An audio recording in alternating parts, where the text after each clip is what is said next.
evening, Modiragatsi 2022 participants, and welcome to week 8 of 12 of Modiragatsi 2022. My name is Karin Skitter, and I am a final year mechanical engineering student. And I know you're not used to seeing my face, but I can assure you that I've been walking this journey with you since week 1. Usually, I am behind the scenes doing the live streaming, but today I will be the host as well, since Prof. Leenta is hosting the winners of Modiragatsi 2021 and 2022 on their winners trip in Germany. And currently, their flight is delayed, so they are still in the air. So, unfortunately, she will not be able to join us. But without any further ado, we can start with the program for today. So I would like to remind you about Femgineering 2022. Femgineering will be hosted in a hybrid fashion during the week 7 to 12 August, and these some of these events will be hosted online, and then one of the event, which is the brunch, will be hosted in person either in Johannesburg. Well, it will be hosted in Johannesburg and in Potchefstroom, but you can choose if you would like to attend the event either in Johannesburg or in Potchefstroom. So if you have not registered yet, please register. It is going to be an amazing event, and I would like to remind you that the first 200 girls that register for this Femgineering event will receive a fully loaded goodie bag thanks to our generous sponsor, Marcieta. So please register. Femgineering is amazing. I also attended it in my grade 11 and 12 year, and that is one of the reasons why I decided to study engineering. So this week's technical content, is mobile app development, and at the end of this week, you should be done or finishing up with my mobile app development. And the topic that we'll be addressing on personal development and that we'll be speaking about today is mindfulness. Okay, so just to give you a general overview of your training thus far, we are in week 8 of 12. That means we've already done 2 months of Modiragatsi 2022. I cannot believe it. Time really just flew by. And we only have 1 month left until the winners for Modiragatsi 2022 will be announced. So this is the final stretch. Put in all your effort to get those assignments in. But thus far, you have learned design thinking, computational thinking, user experience design, mobile app development.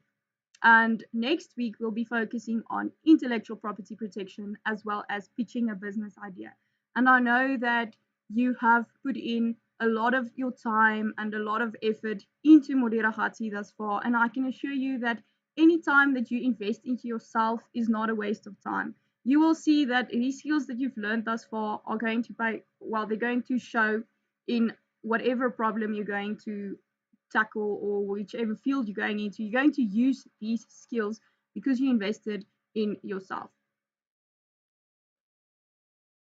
And then every week, we are proud to welcome the Care to Kids team from the Center of Health and Human Performance with us. And today we have two familiar faces, Anke Bikreer and Laura Sosa, with us that will be speaking about mindfulness.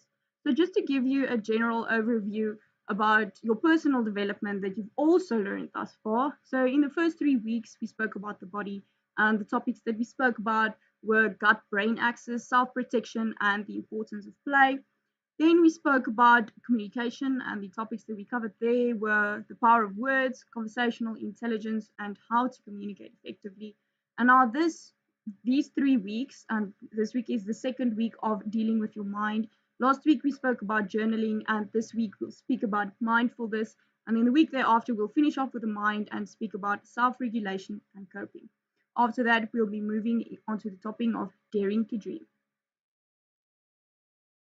Okay, so without further ado, I am going to ask Prof. Anke Bikreer and Laura Sosa to please take over. But before they do, I would just like to remind you that you are more than welcome to post any questions in the live chat on YouTube or on the WhatsApp group on WhatsApp. I will open up the WhatsApp group settings now that you can ask your questions on WhatsApp as well. So then, yes, Anke Bikreer and Laura Sosa, will you please take over? Thank you.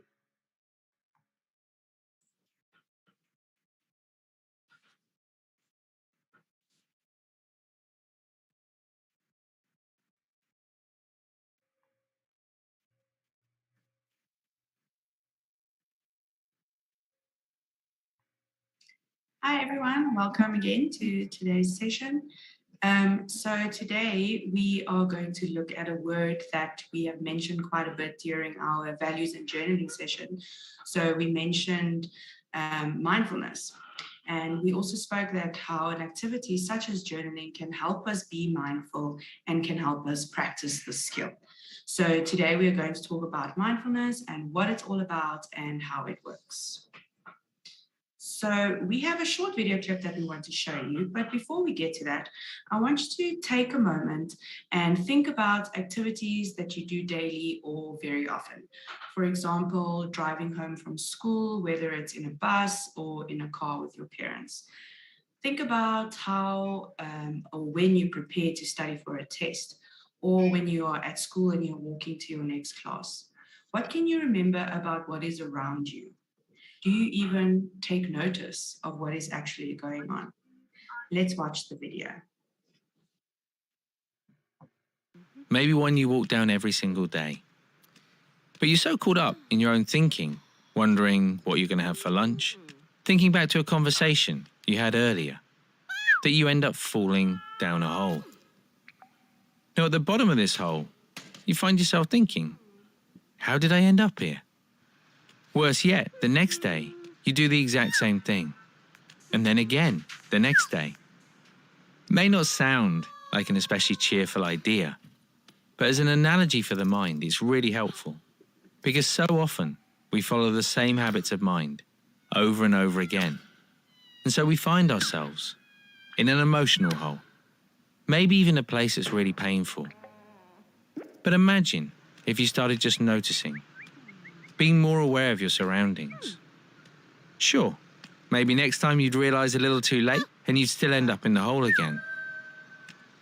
But maybe the time after that, you'd notice the hole and choose to walk around it instead. This is what it means to train the mind. This is what it means to have headspace.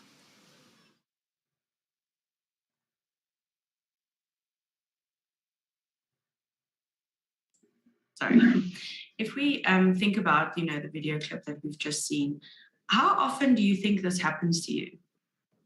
Now, you're thinking about something and you don't realize what it is that you're actually busy with. It's okay if it does, because you're not alone and it happens to everybody. But there are things that you can do that can help us with the habit of getting ourselves into that emotional hole. So when something becomes a habit, oftentimes we don't even realize it's happening. It's kind of an automatic process. And to change that, we need to work on it and make conscious decisions and take conscious actions until this new behavior becomes a habit. But it is much easier said than done. And it takes practice. And yes, it is possible to train our minds. But how can we do that? So in this video, they refer to headspace. But we can also kind of think of it as being mindful or mindfulness. I know that you've heard this word before in previous sessions, as we mentioned, or maybe you've even heard it before then. So some of you might know what it is. Maybe you think you know what it is. So let's take a look. So for those of you that don't know what mindfulness is, I would like you to take a few moments and think about, or even write it down if you like, what you think mindfulness is. Like many things that some might not fully understand, there may be some misconceptions about what something is or means. Mindfulness may be one of these things. Here are some misconceptions about what mindfulness is. Let's take a look and see if perhaps you thought the same way or had the same ideas about mindfulness. Mindfulness is the same as meditation. Mindfulness and meditation do go well together, but they are not the same thing. Mindfulness could be considered a form of meditation, though there are many types of meditation practice that use techniques other than mindful awareness. Mindfulness can be practiced outside of formal meditation, such as during a conversation with a loved one. We wouldn't call a conversation meditation, but we can indeed bring mindful awareness to the act of speaking and listening. Mindfulness is not necessarily associated with a particular state. What can be mindful? We can be mindful of the experience of joy, just as we can be mindful of the presence of grief. So it's not just about feeling good. Mindfulness can be seen first and foremost as a practice of witnessing without judgment, without changing anything, and without grasping at any particular state of being. Another misconception about mindfulness is that in order to be mindful, we need to have a quiet mind. So there is an absence of thought. If this were true, mindfulness wouldn't be suitable for humans. The truth is that mindfulness can be practiced whether the mind is presently still or chaotic. When it feels like there's chaos in our minds, we can use mindfulness to note that inner experience with curiosity, patience, and non-judgment. Though mindfulness is an ancient practice of religions such as Buddhism, as an example, it's also a secular practice. So the misconception is that mindfulness is religious. We don't need to believe in anything in particular in order to practice mindfulness. It is simply an exercise of noting what is present in our experience, and that is something that all humans of all belief systems can explore. What mindfulness means is present moment awareness, and therefore there need not be anything religious about our practice. Lastly, the journey into more mindful ways of being is not a quick one. So it's not a quick fix. There isn't really an end. Throughout our lives, we continue to experience challenging feelings, emotions, and events. Mindfulness can, if we ask it to, hold our hand as we navigate these. Sometimes people begin their mindfulness practice with the hope that it will solve all of their problems. Unfortunately, it's not that simple. To dive into the deepest potential of mindfulness requires patience, commitment, and continued practice. As time goes on, we slowly and naturally begin to embody mindfulness. So far, we've heard a lot of the words like awareness and present moment, no judgment, and these are the words that are most commonly associated with mindfulness and what it's actually about. So in summary, mindfulness practice is the repeated effort of bringing the mind back to awareness of the present moment, allowing us to enter into the current moment without judgment and without attachment. It therefore includes the repeated effort of letting go of judgments and letting go of the attachment to current thoughts, emotions, sensations, activities, events, or life situations. Mindfulness practice teaches us to move into the moment and become aware of everything in it and functioning from there. Hopefully, by the end of this presentation, you'll have a better understanding about what mindfulness is and how it works. Okay, so now that you know what mindfulness is and is not, let's look at some of the potential benefits of mindfulness. Firstly, it reduces depression, and that is one of the important benefits of mindfulness. So it can help relieve symptoms of depression, and it may help prevent these symptoms from returning in future. Secondly, another potential benefit of mindfulness is that the practice may help you to identify and to manage your feelings. So emotional regulation refers to your ability to exert control over your own emotions. This means being able to both enhance or rein in emotions depending on the situation and the need you are in. So this ability can play an important role in mental well-being and difficulties managing your emotions. So next week, you will learn more about emotional control. So the emotion regulation benefits of mindfulness can make it easier for you to cope with your feelings, which can ultimately improve many areas of your life, including your relationships and your well-being. Chronic, or in other words, long-lasting stress is a significant problem for many adults as well as adolescents that can also contribute to a variety of health problems, including an increased risk of depression and anxiety. According to the American Psychological Association, mindfulness can be helpful for soothing feelings of anxiety and stress. Mindfulness may also have a potential as a way to boost your memory.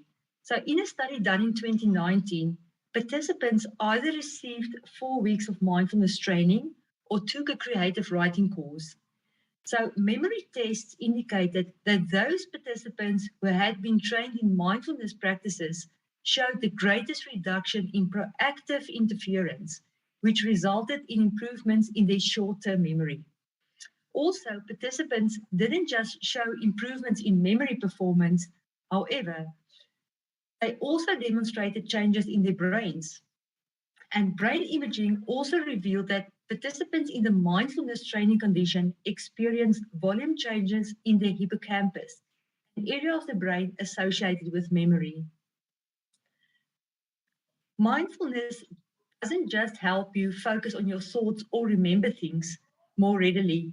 Evidence also suggests that it can actually play a role in your ability to think flexibly and more clearly. So there are a vast number of important cognitive abilities involved in mindfulness, including being able to focus your attention for a period of time, or in other words, sustained attention, being able to shift your thoughts and your attention despite of the distractions around you, that's referred to as cognitive flexibility, as well as suppressing other thoughts that interfere with your focus, or cognitive inhibition. So these cognitive abilities are all very important for a wide variety of everyday tasks. They allow you to think quickly and to adapt to changing information. Such skills also help you to switch from one task to another with ease and to make it easier to concentrate on tasks and solve problems more efficiently. There is also emerging evidence that practicing mindfulness may have a positive impact on your interpersonal relationships. A 2018 study found that people who were more mindful also tended to be more accepting of their partner's flaws and imperfections. So people who are more accepting of their partners are also more satisfied with their relationships. So instead of focusing on their partner's flaws and trying to change them, mindfulness makes it easier to accept that their partner is not always perfect. And lastly, research also suggests that mindfulness can help one to relieve symptoms of a range of different physical health conditions. So mindfulness practices have been linked to improvements in lower back pain, arthritis, type 2 diabetes, and also fibromyalgia. So because mindfulness can help you to improve your mood and combat stress, it might also be helpful for people who are dealing with chronic illnesses. Research studies suggest that mindfulness provides beneficial effects on a number of cognitive domains, including attention, memory, executive functioning, and cognitive ability, as you've heard in the previous slide as well. Additionally, these effects have been found in multiple brain regions, including the cerebral cortex, the subcortical gray and white matter, the brainstem, as well as the cerebellum. So this finding is unsurprising because mindfulness practices do involve multiple aspects of mental function.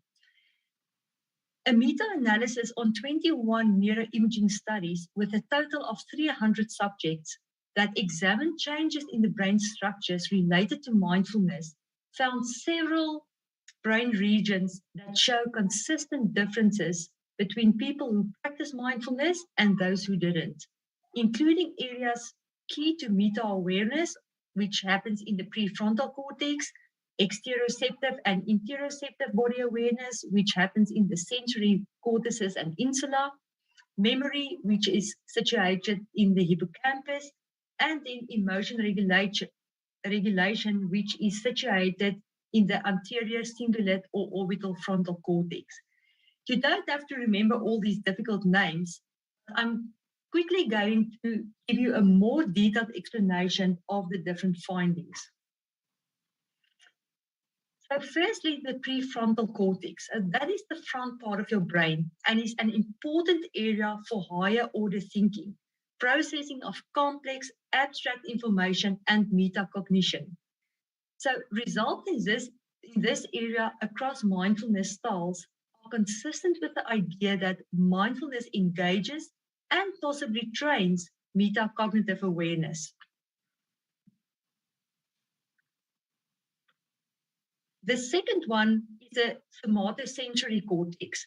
That's the region that processes somatosensory information and motor functioning. It has been shown that individuals practicing mindfulness over the long term have a higher pain tolerance, which is equivalent to lower pain sensitivity, in other words. And they also have less perceived unpleasantness of painful stimuli than individuals who do not practice mindfulness. The next brain region involved is the hippocampus, which appears to be critical for memory and contextualized emotional learning. This also relates to mindfulness effects on stress reduction. So in animal studies, it has been shown that a supportive rearing environment can lead to structural changes in the hippocampus that have a protective effect against stress. And the last brain region influenced by mindfulness is the anterior cingulate cortex, or in short, the ACC. This brain region is crucial for self-control, focused problem solving, as well as adaptive behavioral responses. So indeed, these processes are considered goals of the utmost importance in mindfulness. So both cross-sectional as well as longitudinal studies show enhanced activation of regions of the ACC in individuals which are experienced in mindfulness. Okay, so now that you know what happens in the brain and the benefits of mindfulness, there's three sets of skills that form the backbone of mindfulness practice. So the first one is wise mind, then the what skills, and thirdly, the how skills. So the wise mind means to find inside yourself the inherent wisdom that each person has within us. Secondly, what skills? That's the skills that tell you what you should actually do when you practice mindfulness. And then the how skills, that's the skills that teach you how to practice your mindfulness skills. So without the how skills, you can diverge far away from mindfulness itself. Okay, so let's look at these three important mindfulness skills. So firstly, the wise mind is the middle ground between the emotion mind as well as the reasonable mind. So what does these three minds mean? Emotion mind is your state of mind when your emotions are in control and you are not balanced by reason. Emotions control your thinking and your behavior. So when you are completely in emotion mind, you are ruled by your emotions, your feelings, as well as your urges to do or say something. Your facts, your reason, and your logic are not important. The reasonable mind, on the other hand, is the extreme of reason. So it is reason that is not balanced by emotions and values. This is the part of you that plans and evaluates things logically. When you are completely in reasonable mind, you are ruled by facts, reason, logic, and pragmatics. So emotions such as love, guilt, or grief, they are irrelevant. So wise mind is the integration of the opposites. So the emotion mind on the one hand side and the reasonable mind on the other hand. You cannot overcome emotion mind with reasonable mind, nor can you create emotions with reasonableness. So you must go within and bring these two together. So we want to aim to be in wise mind, and mindfulness is a technique to get you into wise mind. You will remember during the effective relationship communication session, when I discussed the interpersonal effectiveness skills, I said that a skill is something that you can learn. So it doesn't mean that you have it or you don't have it. So the same with mindfulness skills. You can learn how to be mindful, but it often requires a lot of practice. As with any new skill, you can learn how to be mindful, and it's important to first practice when you don't need the skill. So if you practice in easier situations, the skill will become more automatic and you will have the skill when you need it in more important situations. So the practice with your eyes closed and then with your eyes open. So there's a lot of different ideas how you can practice your wise mind. I'm just going to explain one simple exercise to you. It's called the stone flake on the lake. So imagine that you are by a clear blue lake on a beautiful sunny day. Then imagine that you are a small flake of stone, flat and light. Imagine that you have been tossed out onto the lake and you are now gently, slowly floating through the calm, clear blue water to the lake's smooth, sandy bottom. Notice what you see, what you feel as you float down, perhaps in slow circles, floating toward the bottom. As you reach the bottom of the lake, settle your attention there within yourself. Notice the serenity of the lake, become aware of the calmness and quiet deep within you. As you reach the center of yourself, settle your attention there. As I've said, this is one of many, many exercises that you can use to get yourself into wise mind. Okay, so the second core mindfulness skill are the what skills. So the what skills are about what to do. The ultimate goal of mindfulness skills practice is to develop a lifestyle of participating with awareness. Participation without awareness is characteristic of impulsive and mood-dependent behaviors. So we act more on perhaps emotional mind, for example.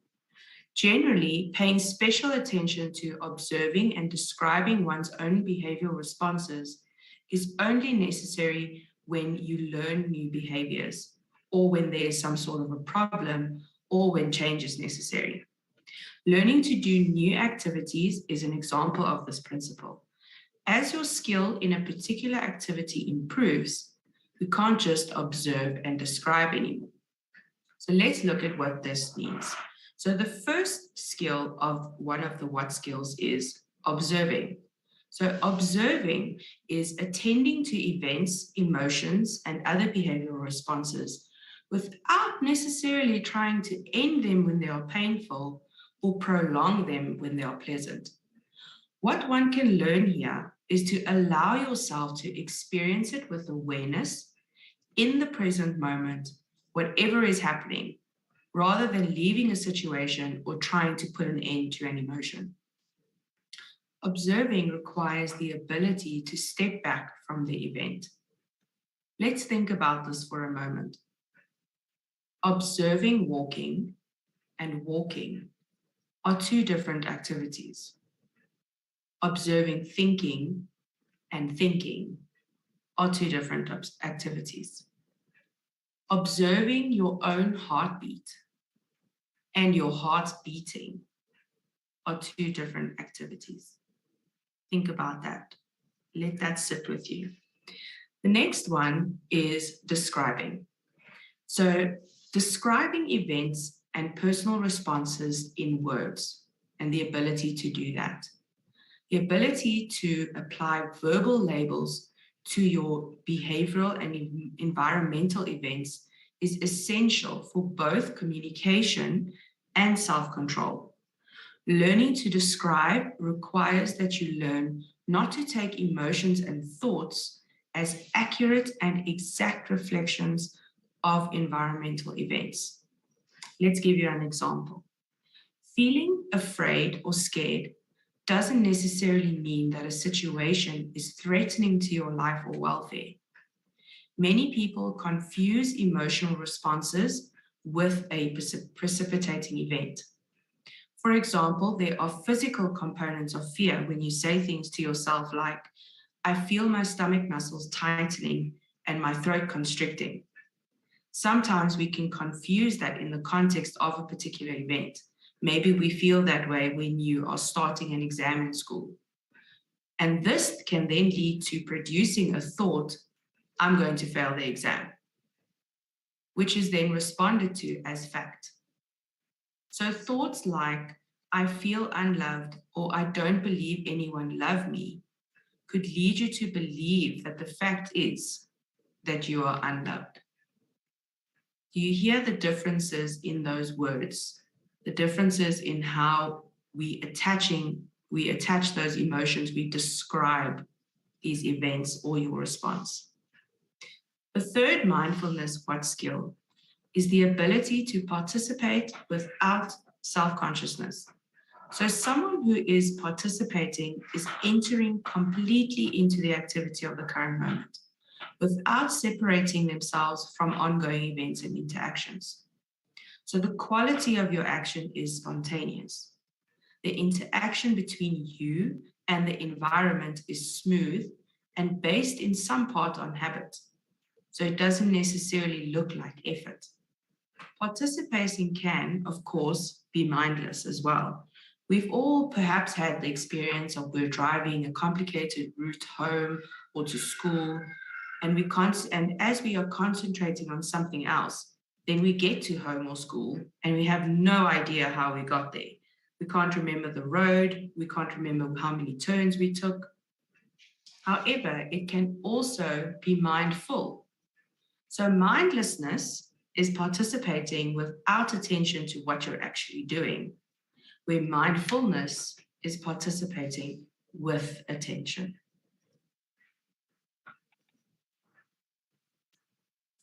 Okay, so now that you know what wise mind is and what to do during mindfulness, I'm going to discuss the third set of mindfulness skills, the how skills.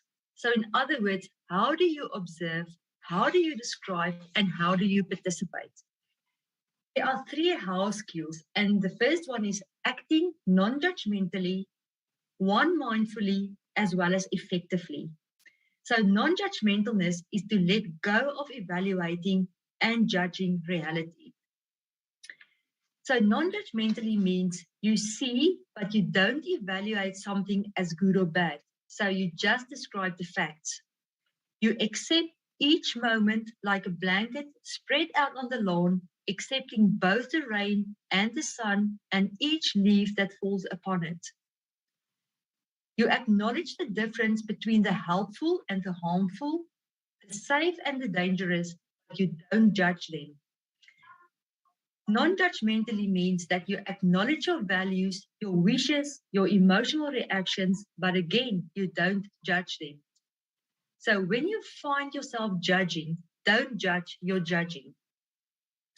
An idea for practicing non-judgmentalness is the following.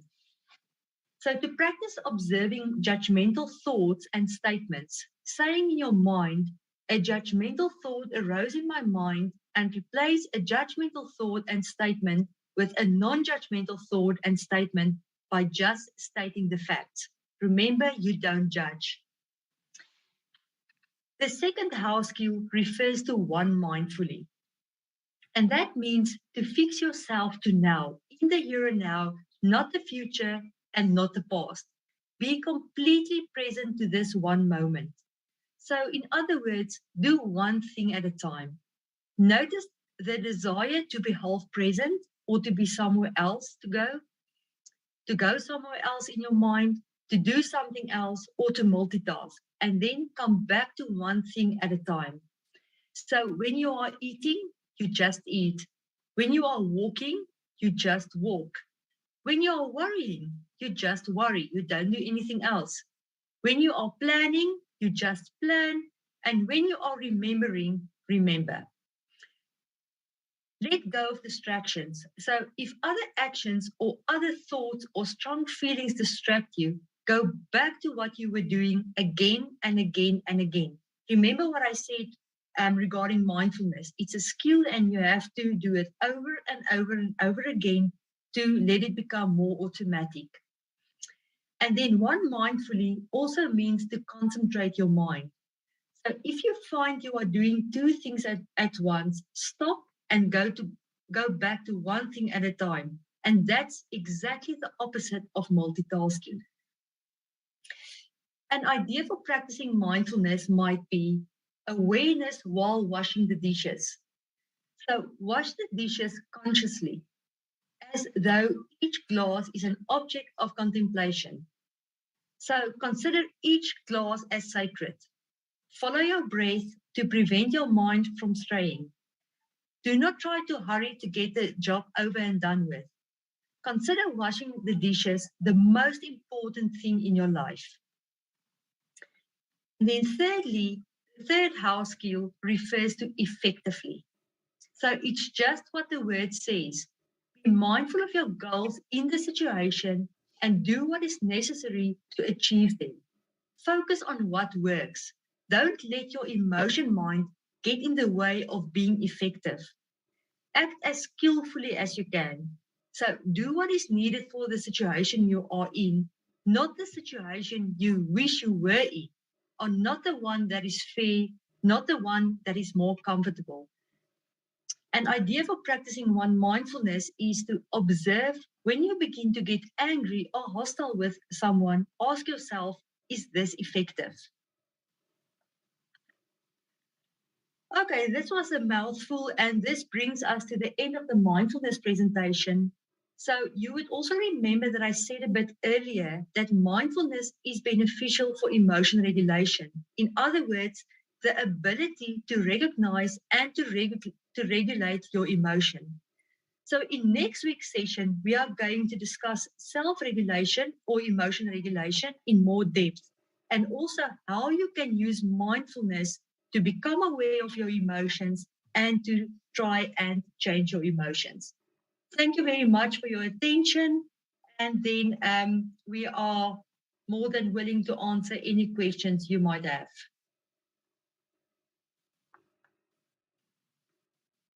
Thank you, Ankavi and Laura. I just quickly want to share my screen again.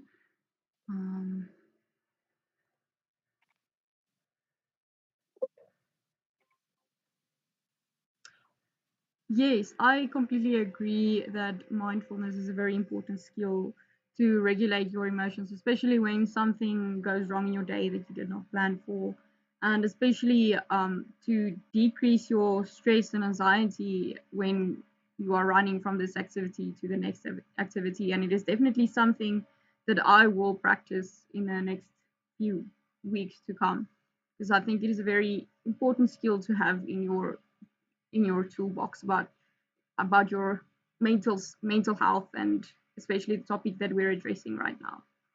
I think let's just give a few more minutes for any questions. So yes, if you have any questions, you're more than welcome to ask them in the WhatsApp chat or in the YouTube live chat, and we will happily answer them.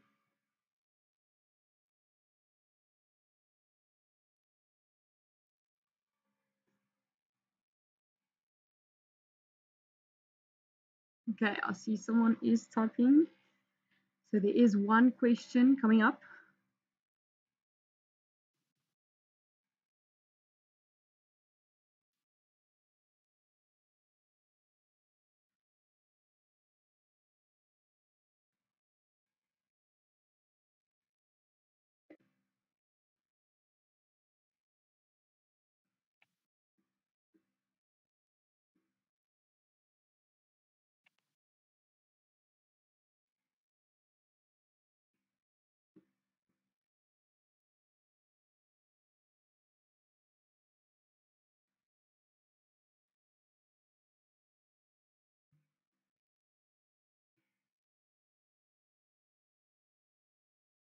Okay, I see that question is not with regards to mindfulness and rather accessing the link. So yes, I think if there's no more questions about being mindful, sometimes with the other topics we also found that you didn't really have any questions about the topics. Maybe you're just trying to process what was being said. then I'm just going to go on with the program and start to end off. But if you have a question, you're more than welcome to post it on YouTube or post it on WhatsApp, and then we'll answer them just before I end of the session. Got it. Yeah. I can maybe just tongue in the cheek that that person wasn't mindful at the moment, because it seems like he or she is in the future looking for a link or something that's still needs to happen. So that's a very great example of not being mindful. Thank you. A practical example. Yes, yes. Yeah, I think I can add on to that as well. I want the viewers that are currently watching now just to think about how, I mean, we threw a lot of information at you and things that you maybe didn't even know was part of mindfulness, or that it was even, you know, had anything to do with being mindful or not being mindful. And just to think about how many times, if you could notice where your mind kind of trailed off on a thought when you heard something that was triggered by the information we were giving you, or maybe you were thinking of an example as we were going through it.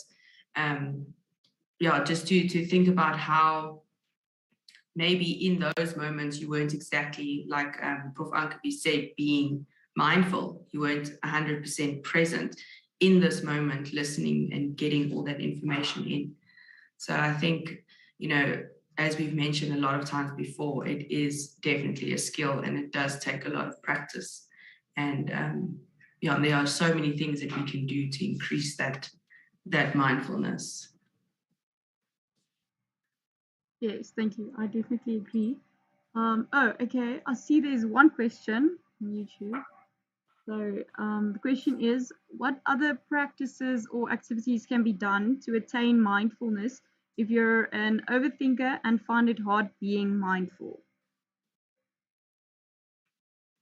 A very simple exercise that, especially for overthinking, is what we refer to as the 5-4-3-2-1 exercise. And that's to involve your 5 senses. So, say for instance, while you are busy and you catch yourself overthinking, you start to name 5 things you are seeing, 4 things you hear, 3 things you taste, 2 things you smell, and 1 thing that you can feel. So by that activity, you kind of involve all your senses, and that interrupts that pattern of overthinking in your brain, because you can't name something. Say, for instance, I see a table, I see my computer screen, I see Laura, I see Karen. So when I name those things, I can't overthink at the same time. So although our brains are amazingly created, we can't think about 2 things at the same time. So that's a very simple exercise that you can do. 5, 4, 3, 2, 1. 5 things you see, hear, feel, taste, and smell. Thank you, Prof. Ankabi. I think that's a very simple way to help people that are overthinkers, to make it a bit simpler for them. I don't see any other questions, but yes, like I said, you can post your questions. I'm going to go on with reminding you about our social media pages. So we do have Instagram and Facebook pages, and you're always more than welcome to tag us while you are busy working on Modiragatsi, or when you are wearing your shirt that we sent you with a goodie bag, or when you're drinking from the mug that we sent you as well. So please tag us in anything that is related to Modiragatsi, working on the activities, anything like that. And then I would also just like to encourage you to continue working on your activities. I know it is difficult to find time now since we're heading towards the exam period and we're starting to prepare for our exams and everything. But I would also like to remind you that you cannot be the winner. You cannot win an overseas trip to Germany like the 2020 and 2021 winners if you did not complete all the activities. So you have to complete all the activities. So keep on going. We only have 4 weeks left, and then you can stand a chance to win that overseas trip. Let me just quickly check again if we have any questions. Lebone just says, noted, thank you for the lovely session. Awesome, thank you. Okay, and then the last slide for today is, yes, if we don't have any other questions, then I'm going to end off. So thank you to Prof. Anke Creer and Laura Sosa for joining us tonight. I think the session was very informative, and I definitely learned a practical skill that I'm going to start implementing. And then next week, during our live session, I'm very excited about the session next week. We will be having interviews with the 2020 and 2021 Modiragatsi winners. And by that time, they are going, or they would be in Germany for a whole week. So you can prepare your questions that you have for them about their road to success. How did they achieve it? How did they manage their time? All those questions, even if you have questions about Germany, because by that time they would have visited a lot of Siemens institutions as well. So yes, I'm very excited for next week. I hope you join in. I'm just going to check one final time if we have any other questions. I don't see anything on the YouTube live chat or in the WhatsApp group. So then I think we're going to end the session today. It's a short session. I'm going to end a bit earlier. So yes, then I'm going to bid you farewell and stay warm, stay safe, and then we'll see you next week. Bye-bye. Bye-bye.